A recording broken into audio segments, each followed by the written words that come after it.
प्रथम पठन सलोमनଙ୍କ महासंगीतरु पाठ अध्याय 3 पद संख्या 1 रु 4 पद पर्यंत। पाठर सारांश। मो आंतरिक प्रेमिकांकु मु प्राप्त हेले।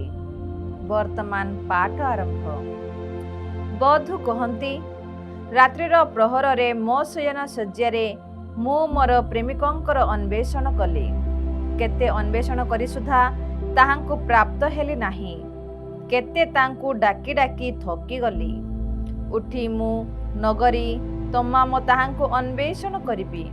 गली कंदी छकी सर्वत्र ताहांकु खोजिबी। निश्चय मो अंतरंगकु खोजी बाहर करिबी। खोजी खोजी क्लांत हेली। ताहांकर आउ देखा मिलिला नाही। सहरर प्रहरी दल मते देखिले। से मानकु पचारिले, मोर अंतरंग को केउठी देखिअछ कि? से माने प्रस्थान करिबा मात्रे मु मोर प्रेमिकंकर साक्षात पाइली। एहा ईश्वरंक वाक्य। परमेश्वरंकु धन्यवाद। साधु जहनंक लिखित सुसमाचार पाठ अध्याय 20 पद संख्या 1 रु 2 एवं 11 रु 18 पद पर्यंत।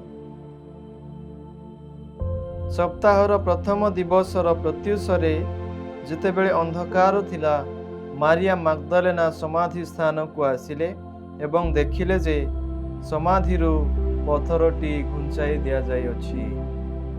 से दौड़ी जाई सिमन पीतर एवं जहांकु जीसु प्रेम करुथिले सेही अन्य शिष्यंक निकट को आसी कहिले, सेमाने प्रभुंकु समाधिरु नै जाइछंती एवं सेमाने तांकु केउ स्थान रे रखिछंती आमे जानि नाहु। किंतु मारिया समाधि बाहरे ठिया होई कांदीबाकु लागिले।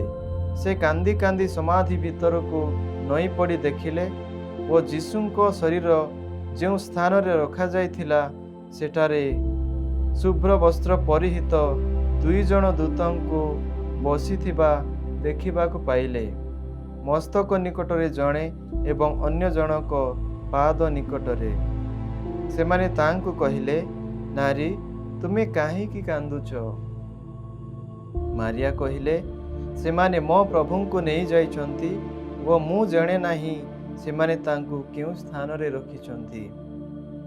एहा कहिबा परे से बुली पड़ी जीसुंकु सेठारे ठिया होइथिबा देखिले, किंतु से तांकु जीसु बोली चिन्हि पारिले नाही। जीसु कहिले, नारी तुमे काहेकि कांदुछ? तुमे काहाकु खोजुछ?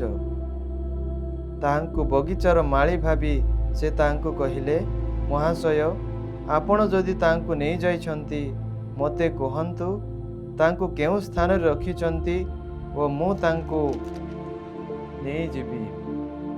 जीसु कहिले, मारिया। एथिरे से बुली पड़ी तांकु हिब्रू भाषा रे कहिले, राबोनी अर्थात गुरु।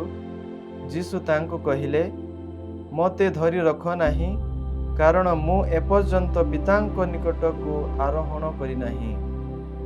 किंतु मोर भ्राता मानक निकट को जाओ एवं सेमानंकु कुह, मु मोर पिता ओ तुम्भमानंकर पिता, मोर ईश्वर ओ तुम्भमानंकर ईश्वरंक निकट को आरोहण करुअछि।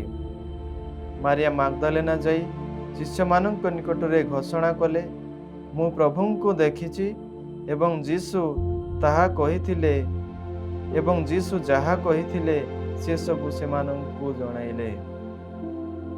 प्रभुंकर पुण्य सुसमाचार। हे प्रभु जीसु ख्रीष्ट तुमर प्रशंसा।